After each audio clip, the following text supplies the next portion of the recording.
कई प्रकार के बदलाव नरेंद्र मोदी जी के प्रधानमंत्री बनने के बाद हमने किए हैं।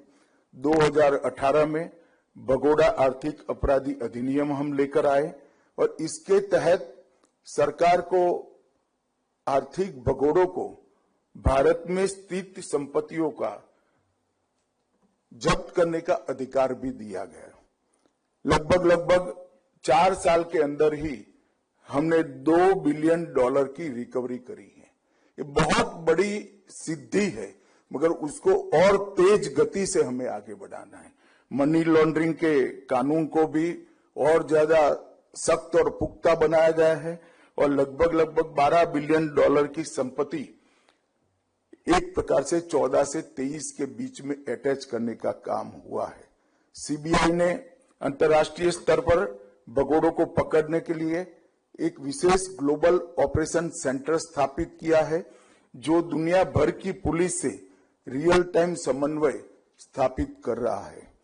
साथ ही रेड नोटिस प्रकाशन, अभी आंकड़े सीबीआई डायरेक्टर ने बताए, मगर 2025 जनवरी से सितंबर तक 190 से ज्यादा रेड नोटिस इश्यू हुए हैं। वो सीबीआई की स्थापना से अब तक सबसे ज्यादा है। यही बताता है कि हम अगर व्यवस्था करते हैं तो इससे हमें बहुत फायदा होता है। ऑपरेशन त्रिशूल के तहत भी बहुत अच्छी कार्यवाही हुई और उसके नतीजे भी मिले हैं। और इसी प्रकार से भारत पोल, इसकी संरचना से हमें जब से लॉन्च हुआ तब से जनवरी 25 से अब तक बहुत अच्छे नतीजे प्राप्त हुए हैं। मगर इसका महत्तम उपयोग सभी केंद्रीय एजेंसियां तो कर ही रही है, परंतु राज्य की पुलिस भी इसका महत्वपूर्ण उपयोग करें तो मुझे लगता है कि हम हमारे उद्देश्यों की प्राप्ति में बहुत अच्छे तरीके से सफल होंगे। अभी जो 160 साल पुराने कॉलोनियल कानूनों को हमने बदलकर 3 नए आपराधिक न्याय प्रणाली के कानून लेकर आए हैं, मैं मानता हूं ये 21वीं सदी का सबसे बड़ा रिफॉर्म है और मुझे पूरा भरोसा है जिस प्रकार से इसके इम्प्लीमेंटेशन में राज्य सहयोग कर रहे हैं, तकनीकी सुधार भी कर रहे हैं, ट्रेनिंग भी हो रही है और कोर्ट का भी सहयोग मिल रहा है। 2027 के बाद रजिस्टर कोई भी एफआईआर में हम सुप्रीम कोर्ट तक सिर्फ 3 साल के अंदर न्याय दिलाने में सक्षम होंगे। ऐसा तंत्र बनाने में हम सफल होंगे। भारतीय नागरिक सुरक्षा संहिता में हमने 355 और 356वें खंड में ट्रायल इन एब्सेंशिया का प्रोविजन किया है। ये पहली बार आजाद भारत के बाद, भारत की आजादी के बाद कानून में इसको जगह देगी। अगर कोई भगोड़ा घोषित हो जाता है तो इसकी अनुपस्थिति में भी कोर्ट उनके बचाव का एक वकील रखकर ट्रायल चला सकता है।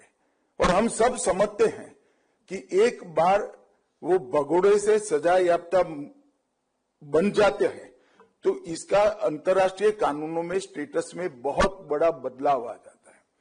मेरा आग्रह है सभी राज्यों की पुलिस से कि हम भारतीय नागरिक सुरक्षा संहिता की 355 और 356वीं धारा में जो ट्रायल इन एब्सेंशिया का प्रावधान है उसका महत्तम उपयोग करें और उनकी गैर उपस्थिति में ही ट्रायल चलाई जाए और फिर अगर वो आते हैं यहाँ पर और हाईकोर्ट के सामने उपस्थित होते हैं तो उस पर पुनर्विचारण होगा।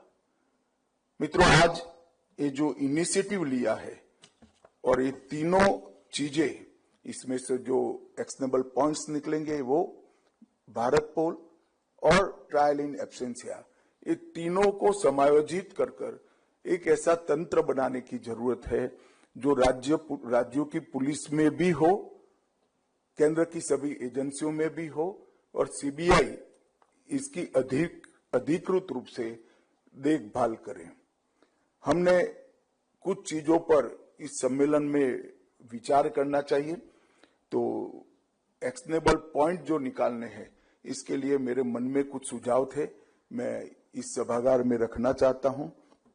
एक तो भगोड़ों के डेटाबेस को हमने बहुत अच्छे तरीके से पूरे देश की पुलिस से साझा हो इस प्रकार का एक डेटाबेस बनाना चाहिए। किस विषय में अपराध कर वो भागा है, कहां पर स्थित है और देश में इसका नेटवर्क क्या है और वापस लाने की प्रक्रिया कहां पर रुकी हुई है या कहां तक पहुंची है, इसका एक बहुत साइंटिफिक डेटाबेस सभी देश की पुलिस एजेंसियों के पास रहना चाहिए। नार्को, आतंकवाद, गैंगस्टर और वित्तीय एवं साइबर अपराध, ये चारों के लिए एक समन्वय करने वाला फोकस ग्रुप सभी राज्यों की पुलिस के अंदर प्रस्तापित करना चाहिए और आईबी और सीबीआई ने मैक के माध्यम से वो फोकस ग्रुप को गति देने का काम करना चाहिए। प्रत्येक राज्य की पुलिस में प्रत्यार्पण के मामलों की प्रभावी तैयारी के लिए एक एक्सपर्ट स्पेशल सेल की रचना करनी चाहिए। ये बहुत एक प्रकार से विशिष्ट ज्ञान की जरूरत वाला क्षेत्र है। इसमें आपको भारत की दुनिया भर के देशों के साथ हुई संधियों का भी अभ्यास करना पड़ेगा, अंतर्राष्ट्रीय कानूनों का भी अभ्यास करना पड़ेगा और हमारे कानून के साथ ये सारी रिक्वायरमेंट को समन्वित कर प्रक्रिया करनी पड़ेगी। अभी बहुत कम राज्यों के अंदर ऐसे स्पेशल सेल उपस्थित है, बने हैं।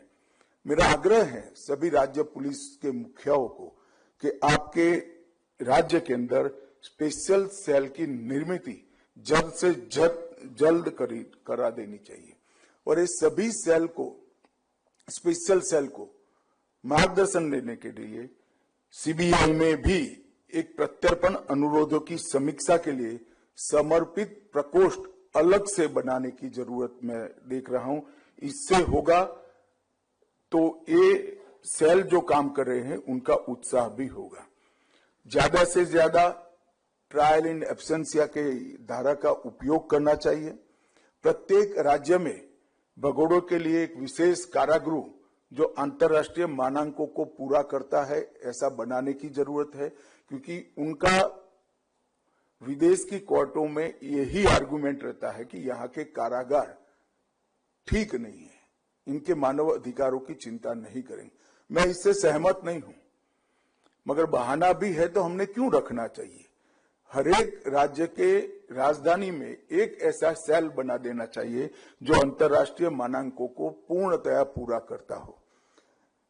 पासपोर्ट जारी करने वाली प्रक्रिया में भी और विधि प्रवर्तन एजेंसियों के बीच में समन्वय और प्रोटोकॉल विकसित करने पड़ेंगे। किसी भी पासपोर्टधारी के विरुद्ध अगर रेड कॉर्नर नोटिस की प्रक्रिया शुरू होने पर पासपोर्ट को रेड फ्लैग किया जा सकता है। अब टेक्निक का उपयोग करके ये कोई बहुत कठिन चीज नहीं है और जब रेड कॉर्नर नोटिस इश्यू हो जाती है तो पासपोर्ट की जब्ती या तो रद्दीकरण, पासपोर्ट को ही रद्द कर देना चाहिए जिससे इसकी अंतर्राष्ट्रीय आवाजाही बाधित हो जाए।